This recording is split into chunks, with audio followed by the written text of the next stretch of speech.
This is the map of the United States. In the northwest corner of the state of Arizona, close to the borders of Utah and Nevada, lies a jewel that attracts millions of visitors yearly and through which the Colorado River runs. The Grand Canyon has inspired countless photos with its breathtaking landforms.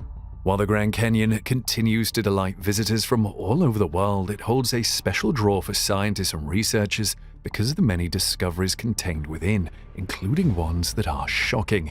In this video, we explore a new discovery in the Grand Canyon that shocks the whole world. Every year, an estimated 5.9 million people visit the Grand Canyon, making it the second most visited national park in the United States. The Great Smoky Mountains National Park in North Carolina and Tennessee receives approximately 12.5 million visitors annually. One thing about the Grand Canyon is that it is vast. Did you know that the Grand Canyon is 4,931 square kilometers, or 1,904 square miles in size, which is about 1,218,375 acres? It can swallow the entire state of Rhode Island, which is only 3,144 square kilometers, or 776,960 acres. Another big thing about the Grand Canyon is the numerous wildlife. The Grand Canyon is home to 373 species of birds, 18 species of fish, 58 species of reptiles, and 91 species of mammals. There are over 8,000 known species at the Grand Canyon in total. 7 of these species are critically endangered, including the Ridgway's rail, California condor, southwestern willow flycatcher, razorback sucker, humpback chub, and Kanab amber snail. The Grand Canyon so impressed American President Teddy Roosevelt during his visit in 1903 that he knew the next step was to protect it. He established the Grand Canyon Game Preserve with a presidential proclamation in 1906. Scientists were shocked to discover that 1 billion years' worth of rocks went missing in the Grand Canyon.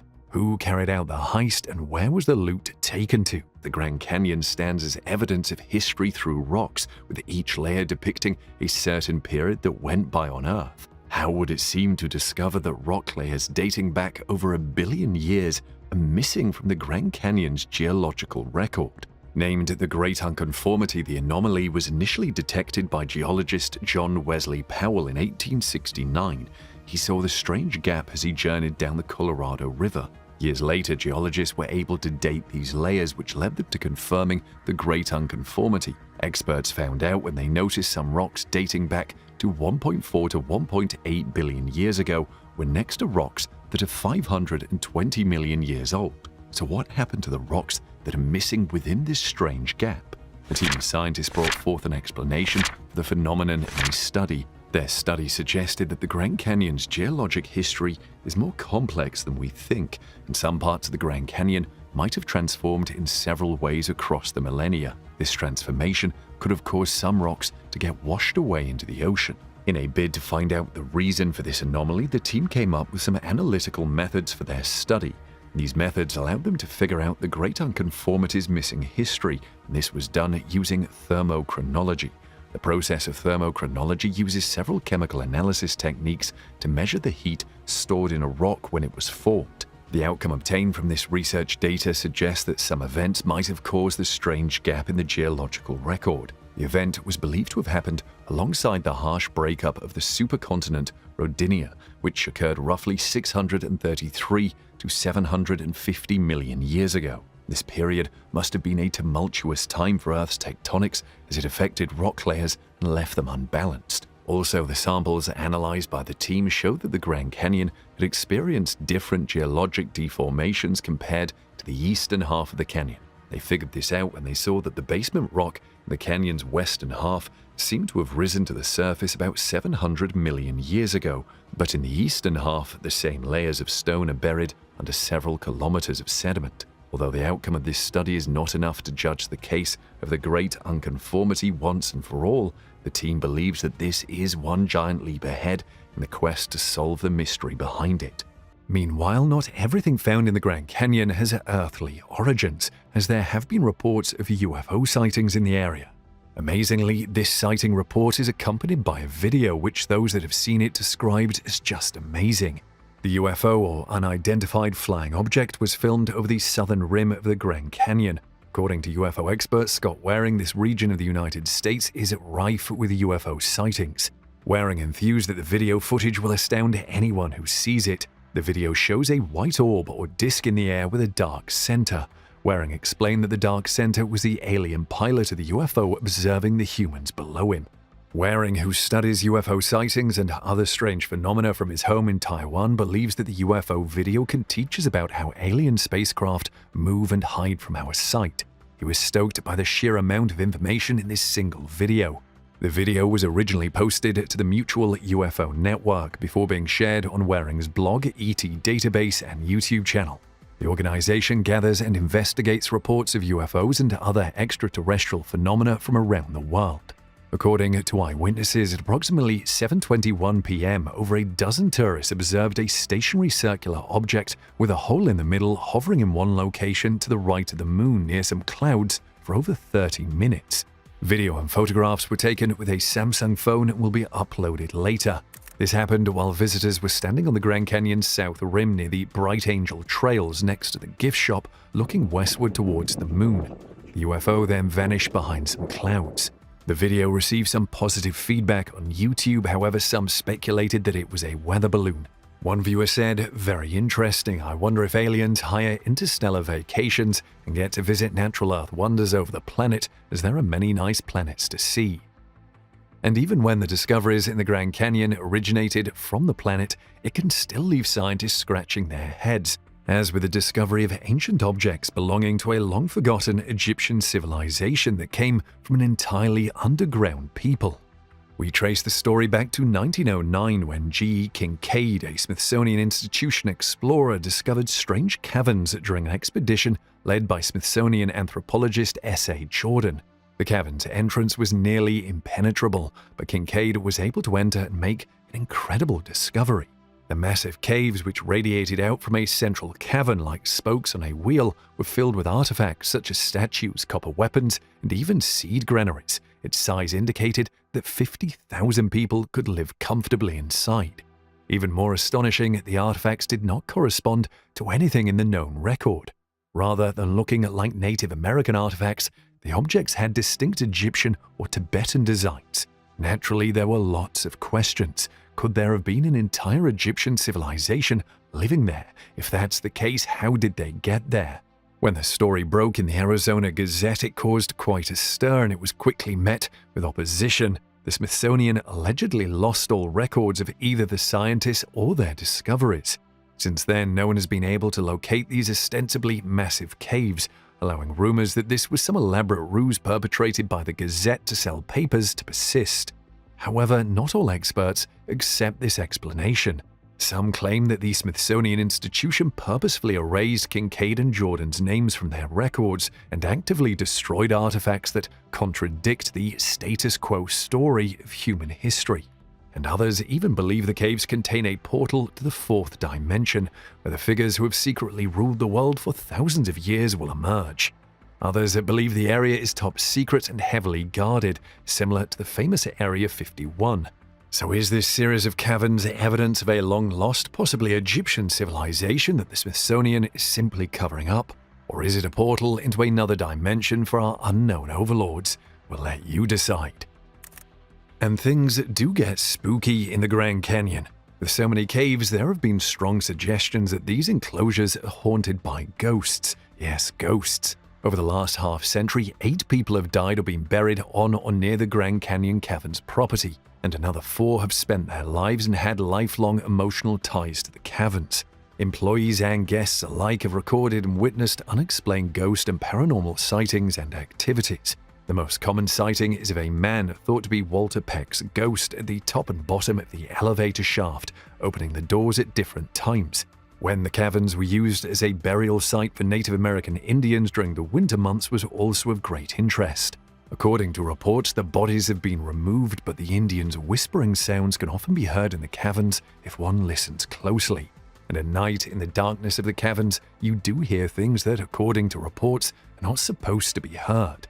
Overnight guests in the cavern suite have also reported seeing shadows of Indian figures moving in a circular dance formation on the rocks, as well as distant chanting. Other reports include seeing images of a body being hung at the top of the caverns. A person actually did so 30 years ago. And even more chilling are the ghosts of the Altovar Hotel. The Altovar Hotel is perched on a bluff 20 feet above the south rim. When it opened in 1905, it was a pinnacle of luxury in the midst of an unforgiving wilderness, and it's seen hundreds of thousands of visitors in the century since. Over the years, employees and guests have reported strange occurrences at the hotel, including a painting that follows the viewer wherever they go, a phantom wandering down the front stairs and across the property before disappearing, and a friendly, well-dressed gentleman greeting guests to a holiday celebration on the third floor. However, it seems some visitors and workers never left the premises. Exiting through the front doors and heading slightly left across the circular drive to a small stand of vegetation will yield one of the hotel's signature mysteries. A small flat gravestone engraved simply Pearl A. Ward, 1879 to 1934. Pearl's identity has been heavily debated. Pearl, according to stories passed down by word of mouth, was a cowboy passing through the area. Other accounts identify her as one of the famous Harvey Girls hostesses who lived, worked, and died on the property of Fred Harvey's hotels. Visitors and staff members at El Tovar reported seeing a black-caped figure leaving the hotel's front stairs, hover near the grave, and then disappear behind Hopi House. Another well-known spectre is an elderly gentleman who is said to be Fred Harvey himself. Although Harvey died in 1901, 4 years before the hotel opened to the public, many visitors have reported being invited to the third floor's annual holiday celebration. Guests have also reported having other unique experiences, such as a couple visiting from New Jersey. Mark Griffith reported that his wife felt a presence in their room, one that pulled on her clothing in the middle of the night. Another couple from Los Angeles walked past their television to see an old man with a gray beard staring back at them. There have also been reports of ghost sightings tied to an aviation disaster that claimed the lives of all on board, all 128 of them. The tragic mid-air collision occurred between two planes over the Grand Canyon on Saturday, June 30, 1956 at 10:30 a.m. What was already a tragic accident was exacerbated when the fate of the planes was unknown for several hours due to a lack of airspace over the canyon and the lack of homing beacons or black boxes on either plane. Flight 718 made the last contact, sending a garbled transmission that was later determined to be the pilot declaring, "Salt Lake R718, we are going in." Then was heard screaming, "Pull up, pull up, pull up." As a result, it was the next day before rescue efforts began, but it was really more recovery efforts at that point. And due to the severity of the impact, no bodies were recovered intact. They were unable to positively identify the majority of the remains. On July 9, 1956, a mass funeral for the TWA Flight 2 passengers and crew was held at the canyon's south rim, and 66 of the 70 recovered remains were interred in a mass grave at Citizen Cemetery in Flagstaff, Arizona. They buried 29 unidentified victims of the United flight in 4 coffins at the Grand Canyon Pioneer Cemetery. Since then, there have been reports of spirits dressed in business or city attire wandering through Crash Canyon. According to some reports, people are speaking as if nothing is wrong, while others are confused, crying or looking for loved ones who are there on the plane with them. There is also the spirit of Reese Griffiths, a former Grand Canyon employee. He was a member of the blasting crew. He enjoyed his work at the park and expressed a desire to be buried in the Grand Canyon after his death. Those wishes were granted following his untimely death in February 1922 while working at the park. He was laid to rest between Phantom Ranch and Black Bridge. Visitors have reported seeing his spirit walking around the trails in that section of the Grand Canyon since his death, and others have reported seeing a small light hovering over his burial site. The most common sightings come from campers of the North Kaibab Trail. While not supernatural, visitors to the Grand Canyon have reported sightings of a huge but strange monster known as the Mogollon Monster.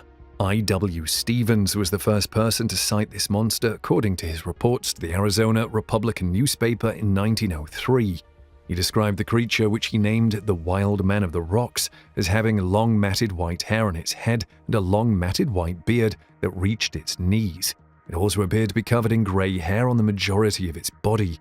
Stevens stumbled upon it while it knelt over a recently killed cougar, eating the meat of the dead animal. Despite Stevens' claim that he was extremely still and quiet while watching the creature, it appears that the creature sensed his presence when it quickly turned, locked eyes on Stevens, and let out the wildest, most unearthly screech he could imagine. This outburst of rage from the creature prompted Stevens to pack up and hightail it out of the canyon and return home for safety. Another encounter with this creature was reported by Don Davis, who later became a cryptozoologist. Davis was 13 years old at the time and a member of the camping scout trip. He and his troop were camping near Tonto Creek when something woke him and a few other boys up late at night. It sounded like someone was rummaging through everyone's belongings. When the intruder stopped and turned in his direction, Davis, thinking it was another boy, yelled for the scout to stop and go back to bed. The unknown visitor approached Davis, who was ensconced in his sleeping bag, and stopped directly over him. Davis drew his sleeping bag over his head, hoping that the terrifying unknown creature would leave him alone. The monster eventually lost interest in the scout's makeshift camp and fled back into the wilderness. Davis described the creature's odor as extremely strong and terrible, and he described features that many other witnesses have seen. The Mogio monster stands around 7 feet tall and has a very large overall body build. Its body is covered in long matted hair that is black or reddish in color. The face, hands, chest, and feet appear to be hairless and have dark skin tones. The creature's hair appears to turn dark gray as they age. The head is almost square, with the eyes set deep in the skull beneath a large brow. The creature's upper arms are very large, about 6 inches in diameter, and hang down to the knees. The creature's feet, like most ape-men sightings, are said to be enormous, with tracks measuring around 22 inches long. It walks with enormous inhuman strides and sways its arms as if it has no trouble with different types of terrain. The creature's odor smells like a dead fish mixed with skunk and foul body odor. It also appears to be omnivorous and can be highly territorial. It is not afraid to approach people aggressively in order to force them to leave its claimed territory. Many campers and hikers in the Mogollon Rim area complain that the Mogollon monster crept into their camp during the night and rummaged through their belongings. It rips open bags, throws furniture, knocks over tents, and steals food. Recently, research conducted by archaeologists has unearthed what they believe are the oldest known human footprints on the North American continent. These ancient footprints were found in White Sands National Park, and according to researchers, these tracks are between 21,000 to 23,000 years old. These were buried under layers of soil in the national park. The researchers have determined that the footprints belong to a variety of people, and most of them were children and teenagers. Previously, scientists had assumed that the earliest appearance of humans in the Americas was 11,000 to 13,000 years ago on basis of the stone spears found across North America. These early inhabitants were associated with what we now call the Clovis culture. Tom Hyam, an archaeological scientist and radiocarbon dating expert at the University of Vienna, expressed his delight, saying that the evidence is very convincing and extremely exciting. He is convinced that these new footprints are genuinely of the estimated age. The team studying these ancient trackways excavated a total of 61 footprints, and most experts believe that the adults were performing skilled tasks at the lake edge, and the teenagers whose footprints were discovered were given the fetching and carrying tasks. It wouldn't be wrong to say that this discovery is a vital piece of evidence in the modern-day debate among scientists trying to ascertain exactly when humans first populated the Americas. Most of the limestone cliffs in the canyons have caves embedded in them. The Grand Canyon, as we know it, holds a lot of caves in it, with the insides filled with several remains of plants and animals, which gives us an insight into the region's past in the days of the Ice Age. The caves also vary in size, as some can be so narrow your entry position would have to be on all fours, while some are wide enough to have a dance session in them. Either way, these caves have been the perfect habitat for bats, birds, wood rats, now extinct mountain goats, and sloths. Yeah, you heard that right. The bones of some of these animals were found, and their bone-dry conditions created a wonderfully preserved environment. The well-preserved fossils allowed researchers access to 40,000 past years of history and to know what the world was like during the Ice Age. As scientists began to examine these marks of history, they started with Rampart Cave, located at the far western end of the canyon. Scientists found several dung balls scattered across the floor. At a glance, one might have thought that they were excreted in recent times, but they were made by a 500-pound Shasta ground sloth that had been extinct for over 10,000 years. When the dung was analyzed through radiocarbon dating, the sloth dung deposits were dated to be about 40,000 to 11,000 years old. Wild. Old matter detected in the dung also helped scientists to figure out the animals' eating habits. Pollen which drifted across the air was ingested by the animals. It also holds key hints about the regional plant community.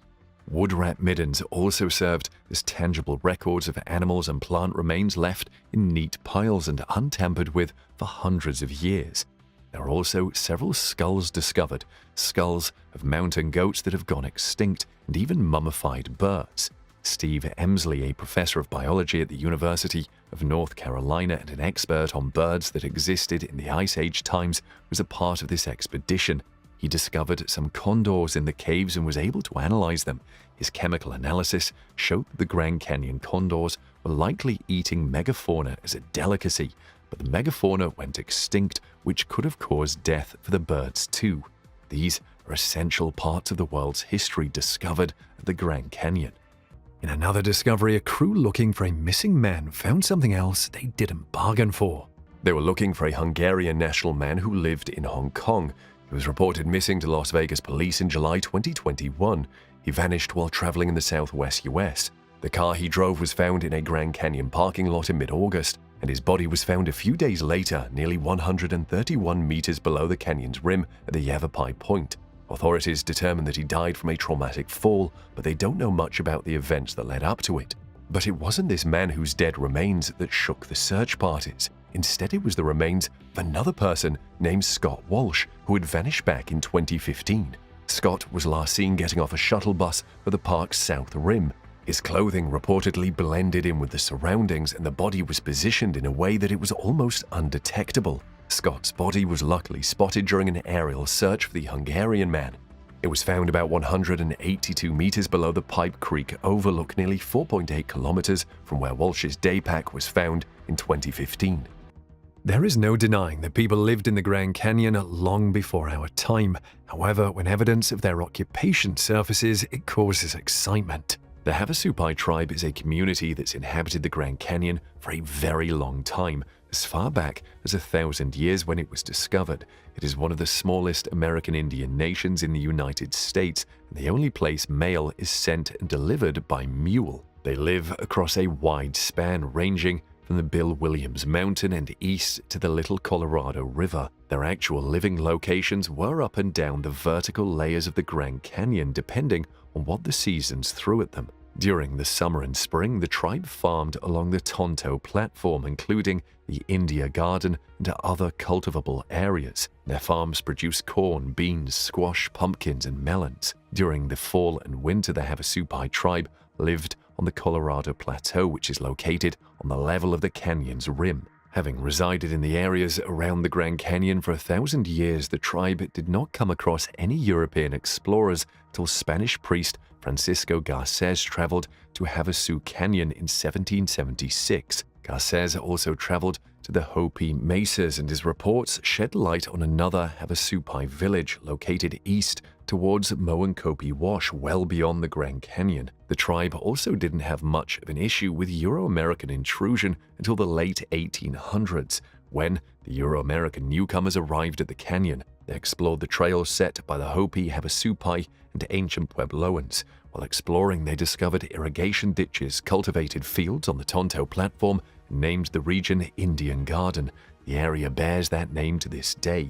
The Havasupai's home began to gain attention, starting from the Santa Fe Railroad that opened a path to the Grand Canyon in September 1901. 2 years later, the canyon hosted President Theodore Roosevelt, who visited the canyon and journeyed down Bright Angel Trail. As he rode down, he met two Havasupais who lived with their families at Indian Garden. Roosevelt then informed them about a park that was soon to be created, and they would have to vacate the Indian Garden. One man of the Havasupai adhered to Roosevelt's request and relocated to a cave higher along Bright Angel Trail, but he still farmed at Indian Garden. The other Havasupai man remained at the Indian Garden with his wife. They stayed there until the National Park Service escorted them out forcefully in 1928. After this, the US government confined the Havasupai to a 518-acre reservation in Havasu Canyon, a part of their ancestral home. But this wasn't enough, and the Havasupai lobbied for more of their ancestral lands.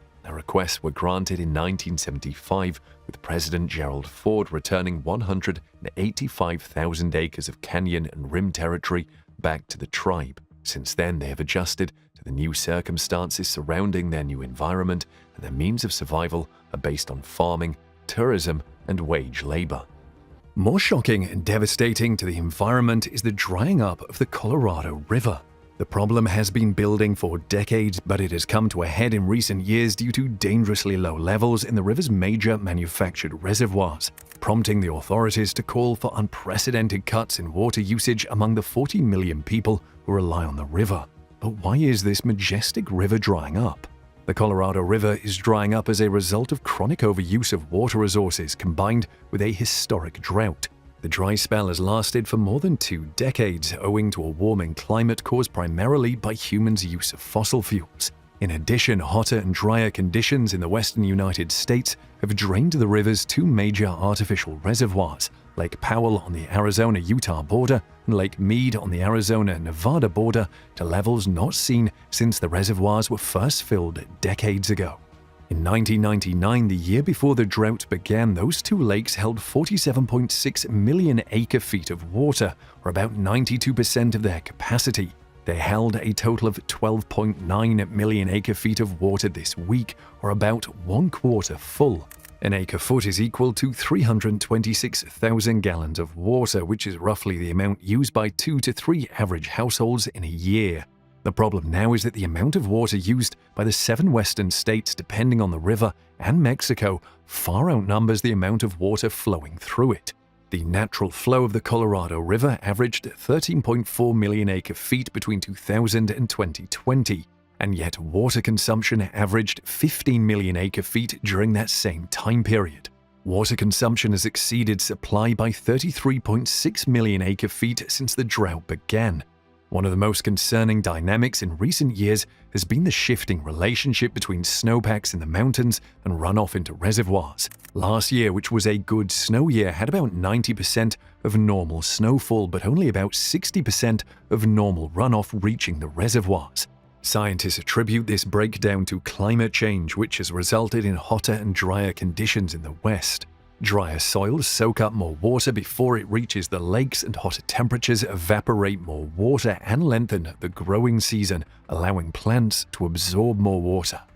Scientists made another discovery that reminds us that it's simply our turn to use the Earth's resources when they stumbled upon the Tusayan ruins in the Grand Canyon area. The Tusayan ruins are located 3 miles west of Desert View Point, a region that marks the easternmost entrance to the Grand Canyon. It is one of the most outstanding spots discovered by archaeologists in all of Arizona. In a bid to entertain and educate tourists visiting the Grand Canyon, the attraction is composed of 2 parts: the ruin site and the museum. The ruins comprise the remains of an ancient Pueblo village, which officials at the national parks believe to be at least 800 years old. Close to the ruins of this old village is the Tusayan Museum. The museum houses several designed exhibits to enhance the tourist's understanding of the archaeological site and its ancient civilization. Along the tour of the ruins, experts believe there are facilities that have been used for different purposes, ranging from constructing and housing to storing food, and several tools used to perform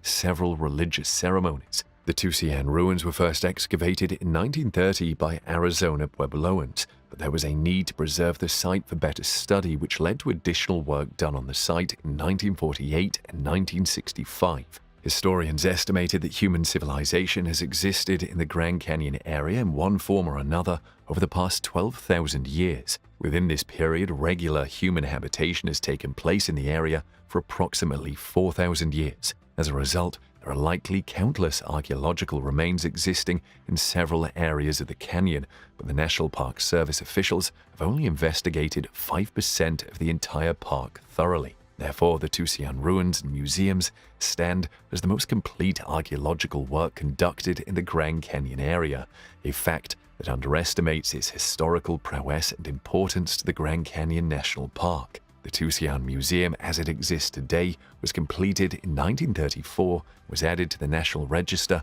of Historic Places in 1974. Modern humans have added their own touch to the Grand Canyon as well, although it's out of necessity. But we wonder what coming generations will think when they discover the underground suite in the Grand Canyon caves. Here is the story of the suite buried under the Grand Canyon. When the Cuban Missile Crisis of 1961 was still heating up, John F. Kennedy, the then President of the United States, took a step ahead to create a safe place for the people in case the bombs decided to rain down. In his search, he picked the Grand Canyon as a perfect spot. Kennedy ensured to move enough food and supplies into the caves to support at least 2,000 people. The food supplies were scheduled to last for at least a month. But since the bombs never dropped, the cave suites became tourist spots for visitors who visited the Grand Canyon. Located 220 feet below ground, the single-room suite is being maintained and operated by the above Grand Canyon Caverns Motel. It is located where JFK's emergency supplies are still kept fresh and usable even after 40 years of storage due to the cave's naturally dry climate. The suite shows several modern amenities including a television, a small library, double beds, a record player, and also running water. Although this suite is situated 220 feet below, it is not entirely private. The suite is on show as part of the attractions in the national park, so tourists pass through the room mostly during daylight hours. As a result of the suite's extreme depth, zero humidity, and complete darkness, nothing lives in the caves. There are no rodents, insects, or animals of any sort. So coupled with the insulation of stone, it makes this room possibly the quietest room in all of America. It can also be rented for $900 a night due to its peculiarities. Meanwhile, things can get so hot in the Grand Canyon that visitors' shoes literally fall apart. In fact, the National Park Service recently issued a warning to visitors that the extreme heat could result in melted shoes. The Grand Canyon's temperature was predicted to reach 112 degrees Fahrenheit. With a lower elevation, the heat would become more intense. Visitors were advised to stay hydrated and out of the sun. You can thank adiabatic heating, a weather phenomenon, for this temperature hike. As air sinks to a lower elevation, it becomes compressed, and compressed air emits heat as energy. As a result, the air mass became even warmer. This is why temperatures in the 90s can be found at the Grand Canyon's rim, but temperatures are 20 to 30 degrees hotter at the canyon's bottom. In addition, the high temperatures coincided with an increase in wildfires. The National Interagency Fire Center predicted that large fires would be above normal. While it is normal to bemoan the loss of your favorite trekking shoes, did you know that some prehistoric life forms were detected in the Grand Canyon? The discovery of these life forms started with a boulder that had fallen off a cliff. Alan Krill, a geologist, was on a hiking trip with his students as they moved along the Grand Canyon National Park's Bright Angel Trail. It was on this trail that Krill noticed a weird rock with marks on it. It was a fallen boulder lying on the trail's side, and it seemed to have markings that looked like footprints. A curious Krill who was visiting from Norway took some pictures of these markings and forwarded them to his old friend and colleague Stephen Rowland, a paleontologist at the University of Nevada, Las Vegas. When the photos were examined, it turned out that Krill's discoveries were ancient fossilized footprints. From the analysis, Rowland suggested that the prints could have been 313 million years old, making the fossil track the oldest vertebrate footprint ever found in the Grand Canyon. It also proved as the earliest evidence of vertebrate animals walking in sand dunes, and it was proposed that this ancient footprint could have belonged to an amniot, a hard-shelled, egg-laying animal. So how was the footprint well preserved till it was discovered? The boulder that contained these footprints weighed 100 pounds and was broken apart from the Manacacha Formation. The Manacacha Formation is a large sandstone approximately 314 million years old. The ancient fossilized footprints formed when they became wet and were covered in sand after. The sand was a significant factor that helped to preserve the fossil markings for millions of years. These footprints were observed and scientists saw two sets of tracks visible on the boulder's surface. With all analysis from the study, scientists were able to locate the period when the footprints were as far back as 313 million years ago and estimated to be approximately 500,000 years old.